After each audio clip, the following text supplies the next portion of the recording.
Welcome to the Dynamo Show. I am your host, James Erdt, the Chief Architect of WOW for Dynamo Entrepreneur, a brand that supports leaders, gurus, experts, predominantly speakers, authors, internet marketers, coaches, people that have small to medium-sized businesses who are living well and doing good in the world. Taking that oxygen mask off themselves and also putting it back on their community is so important to us. And we have one of those individuals here today with us. His name is Etienne Liburd. How are you doing, my friend? I'm good, James. How are you? Yeah. I'm doing very well, very well. Thank you so much for coming. We have a mutual friend, Howard Morton, who speaks so highly of you, and he's like, you got to get Etienne on the show. You got to get Etienne on the show. So here we are. So tell us about Etienne, because I know you came from, a challenging past, and then coming from another country. Maybe we'll start there. Well, I came here when I was a kid, 8 years old. I've lived in Canada pretty much my entire life. I'm into my 40s now, but. So I had a great childhood, Canadian life. Everything was good. I mean, I grew up. I went to high school, did all the wonderful stuff, college, that type of thing.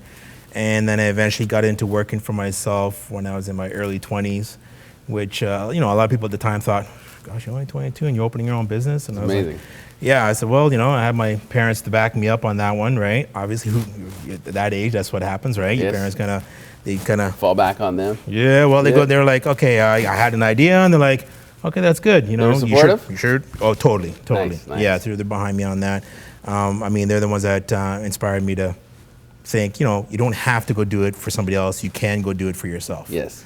So, and that's kind of where it all started, right? So now I know you came from another country. Tell us about that. I came from St. Kitts. I'm sure you've heard of St. Kitts by now. Yeah, I was going to move to St. Lucia back in the day. Oh, really? Yeah. Yeah. Small Islands is the best, man. Yeah. Small Islands is the best. Everybody here is Jamaica and they think, oh, we got to go. No, the Small Island. So we have our little bit wars back and forth, Small Island, Big Island. Yeah, St. Kitts, small place, 50,000 people live there. Yeah. Have a lot of family there still, have a lot of family here. Yeah. It's a great country. I came there when I was a little boy. I didn't go back for a number of years. I'm actually due to go back next year. Haven't been there in some time, right? Yeah, that'd be nice. But it's a great place. Bring the boys? Bring the boys, yeah. I have 2 kids, 2 boys, 13 and 8. That's awesome. And, good ages. Yeah. Fun ages. Yeah, exactly. Semi-self-reliant. Exactly. I get Especially a 6 and a 7-year-old boy and an 11-year-old girl and a 23-year-old girl. So 23-year-old girl. all about it, man. See, I didn't start that early. 3 came planned and 1 came from a party. I won't tell you which is which. That's, that's over a beer. That's another show. A red stripe. Yeah. Right on. Exactly, right. So then you landed here in Canada, and you're doing your thing. You got your business going. And as things evolve, we all have challenges. Can you share some of the challenges you went through? Well, learning how to run the business was a big challenge because you're a young guy. You're still finding out who you are. Yeah. And even then, you maybe don't totally know because you haven't lived the length of life to have the experience to know those type of things. Yeah. Everybody thinks they do, but they really don't. No. I'm in my 40s now. I'm there now. Yeah. I was maybe somewhat there in my 30s, but I tell you the thing is, I went through the business. And technology came, things changed. I eventually left the business. Did you have the same haircut back then? No, I had hair. Okay. I had hair. And and then eventually I went to work for the man, corporate infrastructure, And I realized the calling for be an entrepreneur just called me back, and I said, no, I want to go work for myself again. Yeah. So I went right back to that, did that for a number of years, and then eventually transitioned into this career. Now the challenge part came in the second entrepreneurial journey, so to speak, where then, I had partners and with different things, and I wasn't like I wasn't the obvious partner. I was like the silent investor with certain things. Gotcha. And I had, but I was doing well on my own with the new career path I was on at the time. But then, hey, things happen. You make some decisions, good, some bad. Some come back to, things came back to haunt me, bit me, and then I lost everything. I mean, I lost everything. I lost my house. I lost everything. You learn or you win. Yeah. So the old saying, what doesn't kill you makes you stronger. Yeah. And so like a phoenix rising from the ashes, right? Yeah. You gotta, they say some of the people that are the most successful ones got burned and lost a few times in the journey on the way to the top. So I don't know anything about that. Yeah. Well, but honestly, it's actually a good thing. It is. I agree. For the longest time, I didn't think it was a good thing because probably when you were in it. when you're in it, you think it's the end of the world. It's for forever, and then you go through a moment of shock, depression, discontentment. Just like, okay, you're second guessing your every step afterwards. Am I going to do this again, and this is going to fall apart? You're not sure, right? And it takes your time. Some people might take them a day, other ones take them 10 years, whatever it is. Were there any aha moments in restructuring and rebuilding? Was it kind of like, okay, I guess I got to do this again? Was the calling just so significant? Yeah, I can't say there was any one because I'm big on putting together the best of every little part and combining it together. The mountain takes one step at a time. That's it. How they say, you eat an elephant one bite at a time, right? That's right. So I was about that. I'm grateful. So now I'm at the point where I'm grateful for every little interaction I have. I'm grateful at being here right now. Ditto, word. Right? Yeah, man. Okay, so it's not because we have similar hair and styles either. And all right? that, yeah. But I'm grateful for every little interaction I have because it's something to be learned from every person you meet, good or bad. True that. No matter who it is, right? So now with the career path I'm on now, which I thoroughly enjoy, now you don't get as fazed by things because you know what? Once you've had everything taken away from you, what more are you going to do to me now? The missiles firing at your head, you're nice and calm, you can be the observer, you have the experience to know that, hey, it's going to be okay, the sun's coming up tomorrow. Exactly. So let's talk about your business. Tell us. Well, I'm a realtor with RE/MAX Hallmark now. I've been doing real estate about 8 years, something like that. I love RE/MAX. Yeah. It's the best. I'm the biggest RE/MAX, number one brokerage in Toronto. You're doing very well. Congratulations. Yeah, I love it. It's a great environment we're in, great team of agents. I like the people I work with. I like the support and infrastructure we have behind us. And the best thing about it is that when you're on a path and if you're constantly making a point to, how can I put it, self-improvement, all the time. If you're making sure you're always, whether I'm reading, listening, a guy like Howard in your life, behind you, right? Like once again, if you're taking a little nugget of gold from every person that you meet, even if it's a bad experience, but there's got to be a good side in there somewhere. Great, that was bad. Don't ever do that again. That's the lesson learned there. If you're taking all those things and putting it together and constantly making steps forward, then now when you apply that to your quote unquote corporate or business life, you're doing everything from a position of ethics and integrity. Yes. Yeah. And that's because then once again, you've had it all taken away from you. So you don't want that to happen to somebody else. No. You don't look at somebody as just money cash grab. Because like, no, they work hard for that. They don't want to lose what they got. You know what it's like to lose. Yeah. You don't want to do that. No. So you'll make sure it never happens to them. And I try to treat everything as a person, that person I meet and interact with, I try to treat them like my best friend. Now, we're not going to suddenly become friends overnight. They may not know that about me. In their mind, they're just like, oh, you're just working for me right now. That's it. But in my mind, I'm like, no, I'm treating you like my best friend. A deep relationship, go deep and really have that mutually beneficial win-win, relationship. I mean, the success in business is interdependent on our relationships, whether it's personal or professional. It's very, very important to focus on being a value creator. Exactly. Now, as a value creator in your business, let's talk real estate, because we have a ton of real estate agents that watch the show, because they're kind of like they're working for the corporate gig, but they're still entrepreneurs under the corporate banner. Of course. You know what I mean? So if you were to maybe share with our audience, a few nuggets, 3 nuggets on how to be a better realtor. Okay, one, come at it with passion. Just be passionate about it. Believe in what you're doing. Believe in who you're serving. Serve them first, and the outcome will play itself out, and you will benefit as well.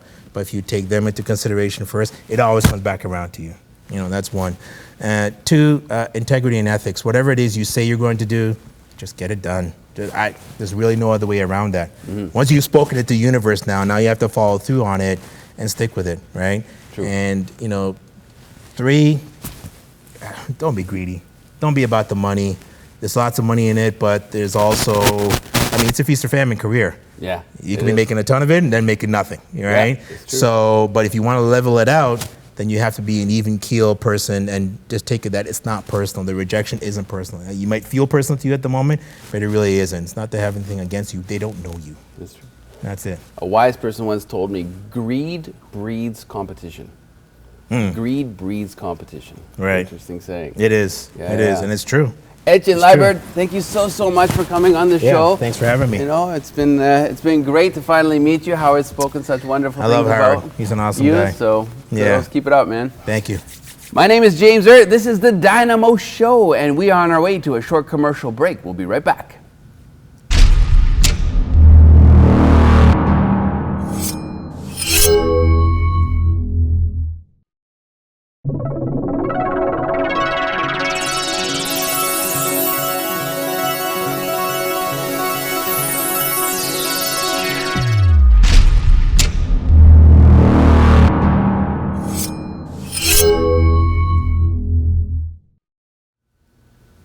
Welcome back to episode 24 of the Dynamo Show. I am James Erdt, your host, the chief architect of WOW for Dynamo Entrepreneur. We empower people such as yourself by bringing great guests on the show, and we're about to do that with a lawyer extraordinaire, Mr. Matthew Soble. Yep, thank you for having me. Yeah, I am so thrilled to have you on board. We have some mutual friends that speak very, very highly of you, and we're going to find out why. Well, thank you. Before we get into the lawyer side of things and your business and your practice, let's talk a little bit about you. Let's talk about Matthew maybe when he's growing up, 20, 30 something, any challenges, where does the story begin? Well, I guess it goes way back to when I was 3 and starting to learn the piano. Okay. But that took me a long way around, learning the trumpet and then going to university as a music student. Oh, good. And I ended up studying music therapy at Therapy. Laurier. And originally had planned to be a therapist and an entertainer, and then got into entertaining and lived the life of a struggling musician for quite a few years. Yeah. So how long ago did the music stop, or has it stopped? It's stopped in the performance sense, but it hasn't stopped in what I do for a living. So now I'm just working on the other side as a lawyer. But it stopped about 5 years after university, and I'd been working as a musician and a record producer, as well as for a music publisher. Really got into the contract side of things, trying to figure out how to make deals for people. And that just naturally flowed into law school. Ended up going to law school, sold off all my rights to all the records I'd been doing, and have been a lawyer ever since. Now, it's so needed in this industry, in the music industry, especially the entertainment industry, rock star-like individuals. They're not contract people, are they? Not generally, no. I find most people aren't, no matter who I'm working with. True that. Now, why did you choose this particular, I know you have the love for music yourself, but why not go into like criminal law or corporate law or something? Why stick with this genre, and was it the right choice for you? It was the right choice. It's changed over the years. When I first started, I thought, I'm just going to be a music lawyer and that's how it's going to be. And then Napster came out. That caused its own problems. But I ended up branching out. I met other people through contacts that I'd had before. We got into the sports area, and then my general corporate practice grew. And nowadays, that's the most of my practice, is doing corporate work. Cool. So let's talk about when you started. Like, what was the big, aha moment to take the shift away from music and move into the lawyer? Like, why not become a doctor or a police officer? It's such a. The reason I'm curious is because, from what you were doing to what you're doing now, I'm sure you dressed a little bit different when you were a musician. I still do most days. This is my TV attire. I try to be more casual at the office. But I was working for a music publisher. Okay. As well as teaching music. I was a trumpet teacher. I was a performer, recording things various places. And I really got into the idea of the contracts when we were working deals with composers to do their printed music. I really enjoyed putting those deals together. And I thought, okay, this is a great way to take that love and still sort of stay connected to the business, but turn it more into the deal-making point of view. And I just fell into that after that.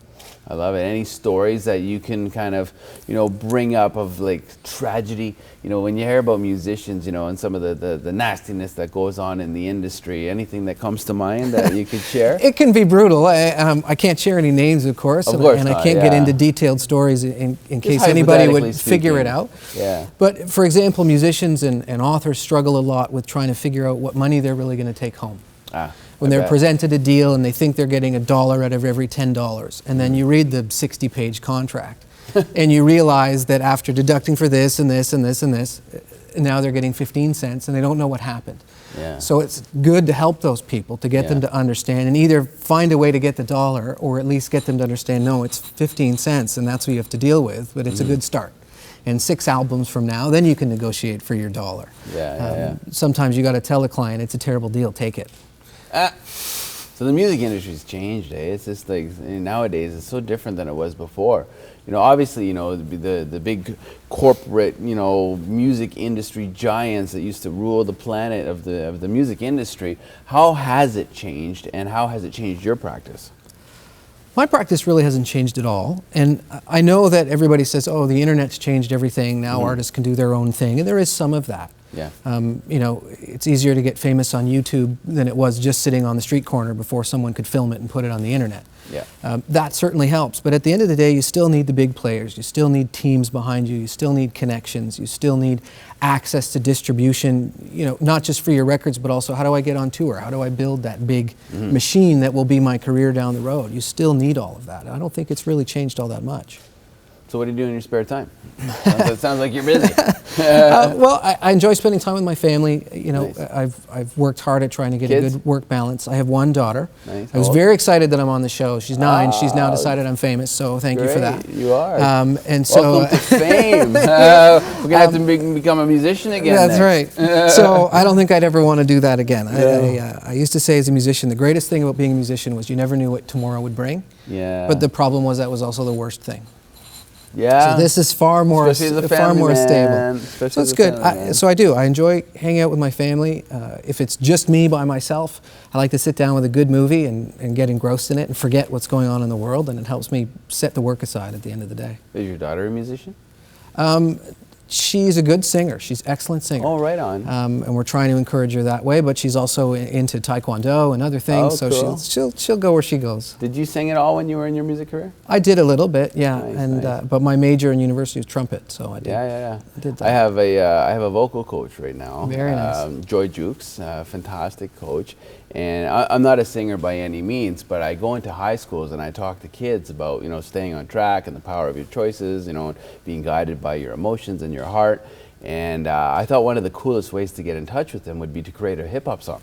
I'm actually writing a hip-hop song called Believe right now. It's kind of like Eminem meets Rihanna. And we've got a bunch of really great musicians. David Maracle, he's a native Indian percussionist.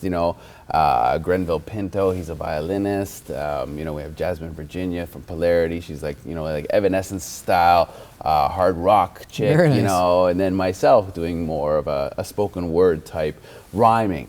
Right, and the goal of this music, and it's so powerful because music is such a powerful medium, is to raise awareness for at-risk kids. Right, so I thought by putting this collective together of all these musicians, I'm learning so much. I'm learning so much about the industry and how to write songs, and I'm a little bit hooked right now. So I'm kind of going from all of everything I've done now into the music. So I may be needing your services. You call me anytime. Yeah, I love it. I love it.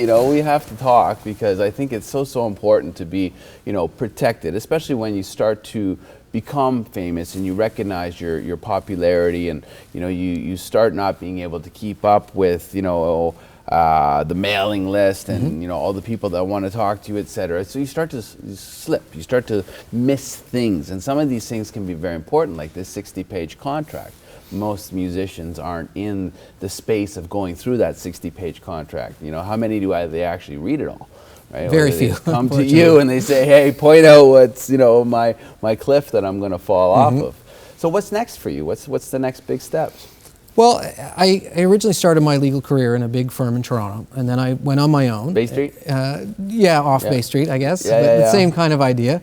Went by myself, enjoyed that for a couple of years, but really wanted a team, wanted to see what that would bring. So formed our firm with my legal partner a couple of years ago. Okay, great. And we're now a full service firm. I joke around, I say we'll do anything but get you out of jail or out of your marriage. Otherwise, we can help you.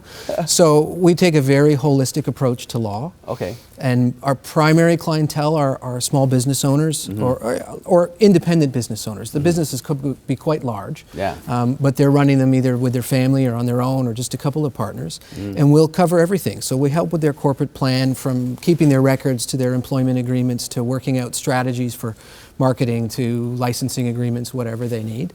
But at the same time are helping them plan their long-term planning for their own finances, how to maximize tax savings, how to plan for their heirs. How do we plan for their estate and make sure the most gets in the hands of our loved ones and doesn't go to the government or to some other expense we didn't foresee?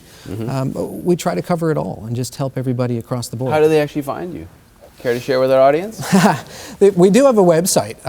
Sobledavis.ca is our website. We do find people through there, but we've found most of our work has come by referral. Okay. That we have good rapport and good relationships with the people we work with, and we genuinely care about how they're doing and what they're doing, and that seems to have translated, and the word spreads that way. Well, it's already spreading because you're here. That's right. And I'm going to be hiring you. Thank you. Thank you so much for coming on the show. I am very grateful, and I'm sure we'll sit down for a chai tea latte and figure out my new 60-page contract. Sounds excellent. Thanks for having me. Cheers, cheers, cheers.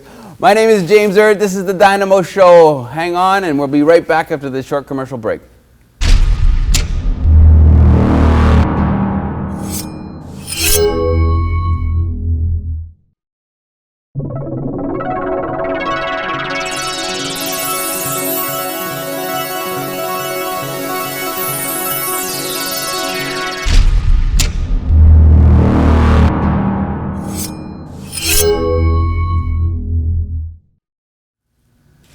Welcome back to the Dynamo Show. This is episode 24. My name is James Erdt, the host. I am the chief architect of WOW for a brand called DYNAMO Entrepreneur, and we have a very special guest. I am a huge fan of Mr. James Loppie. Wow, it's the James gang today. I love James Squared gang. Yeah. Look at this. Loving your color, James. Loving the color, James. Yeah. I'm very impressed. I'm very impressed. Hey, what's going on with the sock game, though? We're going to work on that. Yeah, we got to put some socks on. You know, I didn't want to take away from, the look, It's so okay. If you can do anything about my dreads, I used to have dreads back in the day, but Really? being blonde and stuff, they get dirty real fast, so You I know had to what? shave them. I couldn't get them out anymore. I only embarked on that experience most recently for the last year and a half. I am now rocking the dreads. Now. Yeah, I am. I'm containing it now Yeah. for the show, but I don't know how. It's just one of those things that just unfolded. I love it. I love it. I love it. So let's start back in the day. Okay, let's take it way back. James Loppie as a kid. Where does it begin? Hey, newspaper route. Loved it. Nice. Me too. Yeah, awesome. too. Yeah, I embarked on that journey. Thank goodness. I stuck with it. Became the favorite newspaper son in the neighborhood. Nice. And Good started. honest work as a young man. Oh yeah, and started canvassing. Once I got to a level of trust and everything, they brought me into the other arena of canvassing for new clients. So obviously I was great. keeping my existing clients Yeah. happy, not knowing that was going to be, some historical learnings that were going to help me in my future.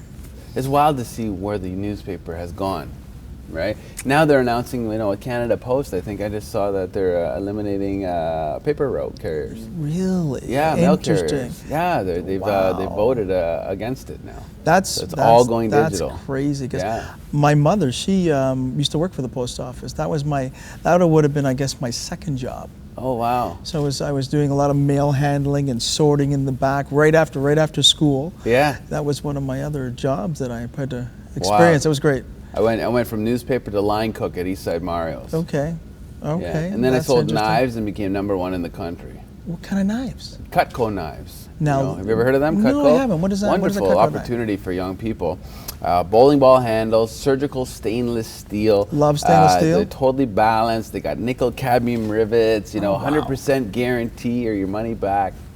Interesting. Yeah, back in the day, yeah, and it sold me direct selling, and it allowed me to understand the power of having key influential relationships and creating value for others. No, that makes sense, because there was another job that I ventured off as a young man, Bloor, Royal York area. Okay. My father's really good friend noticed that I had too much extra time on my hands. So he embarked on saying, hey, Jim, my father's also named James. Yeah. Said, can you allow me to take your son Saturday mornings to the car wash to keep him out of trouble? So it's kind of, I was like very young, being guiding all the time, away from trouble. Keeping me active, keeping so me. Like Yorkville area? No, Royal York and Bloor. Bloor, okay. If the car wash is still there. Yeah. And so it was Saturdays and Sundays, afternoons, I would be the young. Is that the one around the bend there? Still there. I used to go there all the time. Yeah. I lived in Yorkville, Bay and Bloor, for like 11 years. Yeah. I know what you're talking about. Yeah. No, not that one. Bay and Royal York. The one at Royal York. So you've got Gotcha. You got Kipling, Islington, Royal York. A little bit further down. Yeah, it's a little bit further, but yeah. Very cool. What did that teach you? taught me to not steal. That's a good thing. Meaning, it's a good principle. Interesting enough, having the opportunity to be inside in that neighborhood, a lot of nice cars, a lot of nice homes. People would leave things in their cars. Yeah. And so I was taught at a very young age to respect others' belongings. That's a great thing to learn from a car wash business. That's interesting. Yeah. That's wild. So then what? Then I guess from there, I realized that I had a love and passion for sports.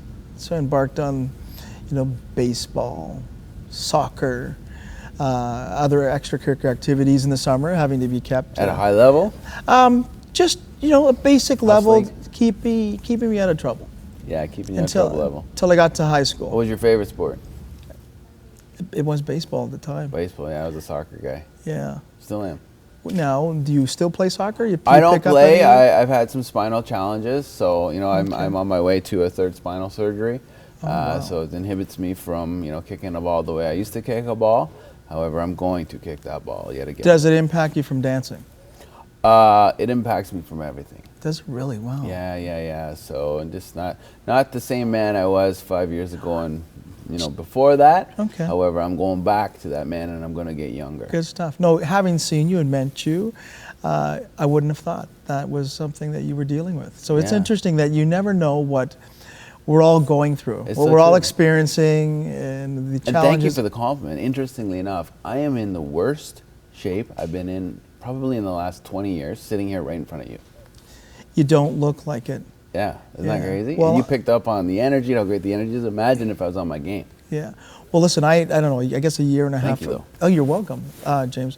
A year and a half ago, I embarked on a journey of having noticed the decline in my health, physically, mentally, tired.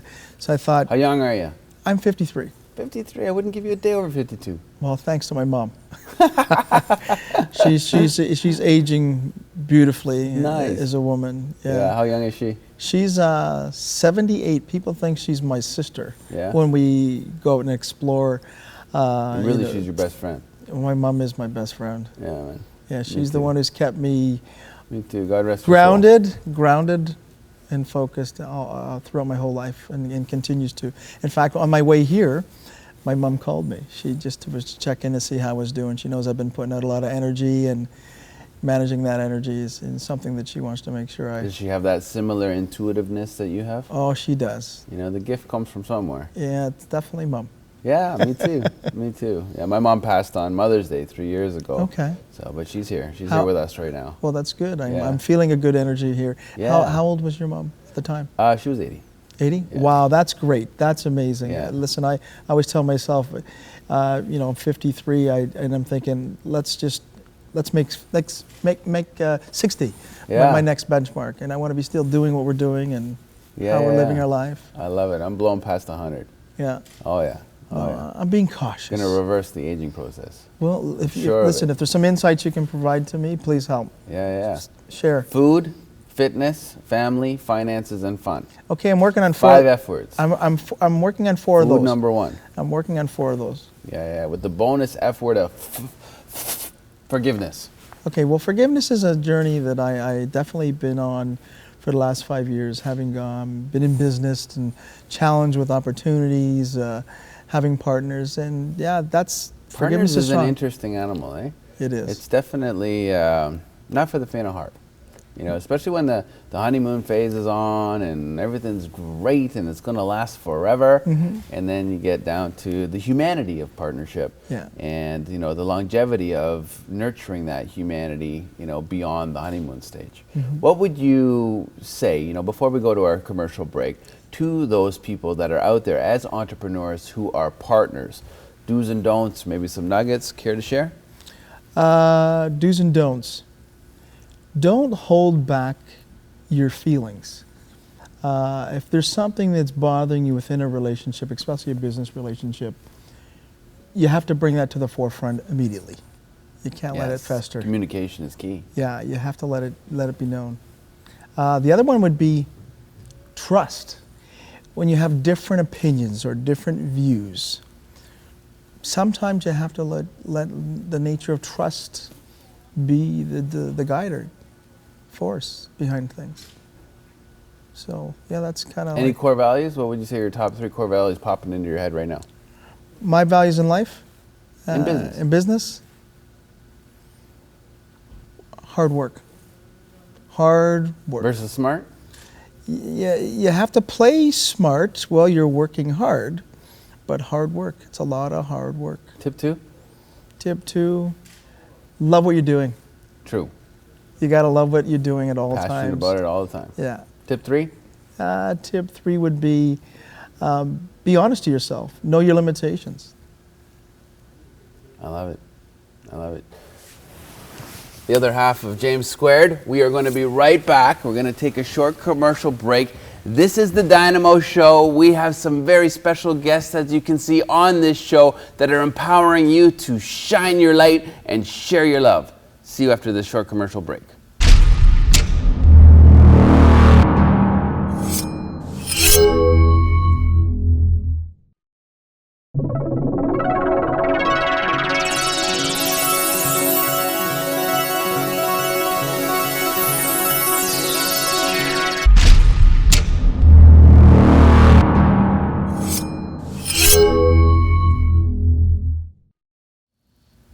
Welcome back to the Dynamo Show. I am your host, James Erdt, the Chief Architect of Wow for DYNAMO Entrepreneur, a brand that supports you in living well and doing good. And we are going to talk about that today with the return of James Loppie. Hey James, how's it going? Yeah. Loving this James thing. Yeah, isn't it great? I love it too. You know, it's great to have you on the show because I've heard such great things. I know we ran into each other at my penthouse party that we had. It was short, at brief. the Marilyn Monroe Towers. Yeah, beautiful And building. I remember I seen you there because I was actually just taking a photo with those beautiful angel wings that were Yes. on the wall, and I looked over and you were like the next person standing there, and I was like, that is a interesting individual, and you. I need to meet him and I need to do something with him, but I don't know what it is yet. And here we are sitting here, and you end up on my show through a referral. Yeah. Well, the good thing is, James, thank you for letting me art direct a couple of your pictures that night. I love it. I love it. I love it. Yeah, it was good stuff, man. What a great party. Oh, that was You great. know, for Hats On, for mental health and awareness. Definitely. You know? Any Great charity cause. type stuff that resonates close and dear to your heart? Definitely Hats On Awareness. I've been Yeah. through different opportunities to share. And Enza. Yeah, Enza, great people. Love it. Yes. Yes. Yeah. Yeah, that's definitely my 2017 goal and focus, to be more aware, to be supporting different things aside from mental health, but just awareness to the kids today. Let's go deep into that. Let's talk about it Absolutely. right here, right now. Let's manifest, 2017. What's going to happen? Perfect year. Okay, definitely had an opportunity this year to work at the National Fall Home Show. They brought me in to kind of do a creative direction on a product. Not knowing the link between the product has legs that kids need to play and enjoy and embrace and have fun. So I want to do a lot of playing around with this product next year with kids, and how we can support them through entertainment, good cause, teaching them creativity, and Care to share more about the product? yeah, it's the product's it's called Everblock. It's Everblock. Everblock. So this product is basically, just think about it, Legos. Nice. We all know about them. I love Lego. Me and But my this, boys. but this is the more I'll call the adult version Oh, for nice. Legos. So Very good. I was called to duty as a creative person and soul in our industry. They said, "Hey James, we have this product. We'd love to know if you can just work with it, introduce something how we can utilize it in different ways, shapes, and forms." So I did. So now knowing what I've learned from the product, I have now approached Everblock, and so next year I'm going to spend a lot of time with them, seeing how we can involve more kids and causes and with this product. What age group of kids? Literally from 3 and up. And up. And considering I'm a big kid, you're a big kid, Yeah, so man. True that. True that. Yeah, till the day I die. absolutely. Yeah, So yeah. I had fun with the product. You know what's crazy? And I was having this conversation with a dear friend of mine and one of my coaches actually. We're always, taught to learn more. We get programmed more, and get more skills, etc. And I was like, what about unlearning? What about going back to the playground when we're 3 or 4 years old and having complete tolerance and love for other human beings, irrelevant of their color, their background, their sexual preference, whatever it is. When we're 3 or 4 playing on the playground with each other. Yeah, that's true. I remember those How days. beautiful is that? Yeah. How beautiful is that? To unlearn all this crap, all this crap that the chaos of, the media world and, the stuff that's going on around the planet right now, to get back to playing on the playground and loving humanity the way we did on the playground back then. So why don't we make definitely a date to reenact with the blocks a playground? Oh! I like Does it. that I like it sound kind already. of cool, interesting? I have a very large following that I follow of 12 to 17-year-olds. Oh, perfect. I have this love for Perfect. 12 to 17-year-olds. It's where I lost my way, Okay.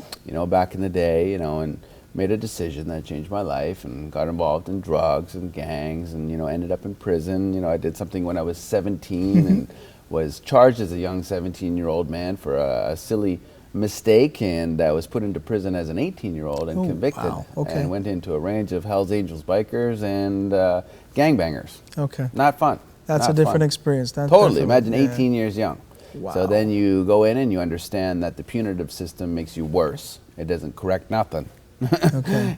You come out and you've learned a lot of really nasty things, and you've surrounded yourself with a lot of undesirable people, and you can go one of two ways at that point. Okay, right? because now you've got So- this new mindset with even stronger and unfortunate skills. Yeah.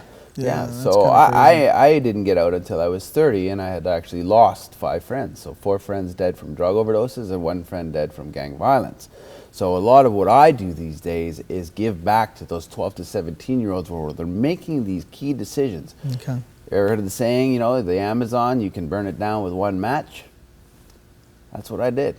I burned down the Amazon in my own life with 1 match. Wow. And what's happening now with these kids, they don't have the wherewithal, they don't have the senses about them or the experience to know what they're doing with their phones, to basically, what they're documenting, what they're recording, what they're sending out there, The impact. Snapchat-wise, the impact that that's Yeah. having on a future version of this moment, which is really the only moment that we have, or their future life, as them as an adult.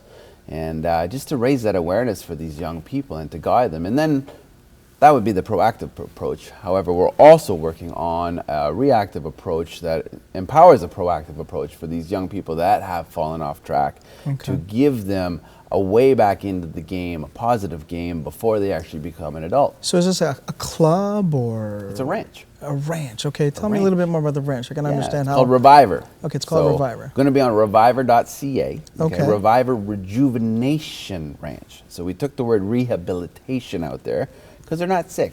Yeah, They're- exactly. Okay. They're misguided. They're misguided, and one simple mistake can lead to a world of hell. And We've all been lost, James. Yeah, all of us have. Let's be honest. We've all been lost, and we will continue to be lost and found, and lost and found, and lost and found, because life is for us, not to us, right? And the universe will guide us with what we need to learn and what we need to know, and eventually, you've paid your dues, and you come back as this light being in order to support and inspire and empower other human beings around the planet, and I think that's what we're doing right now. Well, I definitely got guided here today. It's interesting how my schedule was on a path, and then I took a phone call from an associate of ours, and here I am today, and Wow. and knowing We must thank him. yeah, we will. We'll definitely thank him. Yeah. So tell me more about Everblock together. What are we going to do? Okay. And how can we involve some of these kids maybe that have fallen on track with your Everblock program? Well, I want That would excite me. I want to talk about to figure out a way that we can actually set up some form, either a camp or a class or a program that just kind of gives them an outlet An outlet, yeah. to be creative. Yes. I mean, the blocks themselves or an educating factor that you can literally build anything you allow your mind to set you on a path of creativity. Yes. You know, so Nice. we'll figure that out. We'll definitely, do it. We'll do it. So let's talk about your biggest dream that you can think of on this planet before you go. Ready? Go. My biggest dream. Yeah. To be a really amazing person and a creative soul as a Canadian design kid. Not knowing that I was a creative soul in my journey, but I am there and I'm trying to give back and show that having a creative energy, it has its positives and negatives as you learn to control that energy. So I'm hoping, with opportunities of working with different products and people in this industry that I work in as a designer, that I can give back. Maybe on a final note, share 3 tips as the creative entrepreneur you are for the other creative entrepreneurs that are watching us here today. Okay, definitely. Love your craft, love your soul, be creative, embrace it, enjoy it. Don't be afraid to share your creativity with others in the world. We're given these gifts, and you got to embrace it. You got to love it, enjoy it. Let your light shine. Yeah, definitely been lighting my shine lately. Yeah, you have. You do it day in, day out. I just love your style, man. Yeah. Thank you so much. That's a great watch, by the way. Listen. I collect watches, so we're looking at your watch here. But it is time, according to your watch, to wrap things up. Yeah. I'm very grateful to have you on the show. Well, We're I'm going to do a grateful. chai tea next week, Oh, and perfect. we'll figure out the Everblocks. Yeah, excellent. Thanks Right again, on, man. everyone. James, it's a Okay. pleasure. It is a pleasure. All right, James squared out. This is the Dynamo Show, where we support you in living well and doing good, lighting up your own light, sharing that love that's deep down in your heart. Get vulnerable. Start to heal by sharing your story with others so they too can learn what you've learned on your path.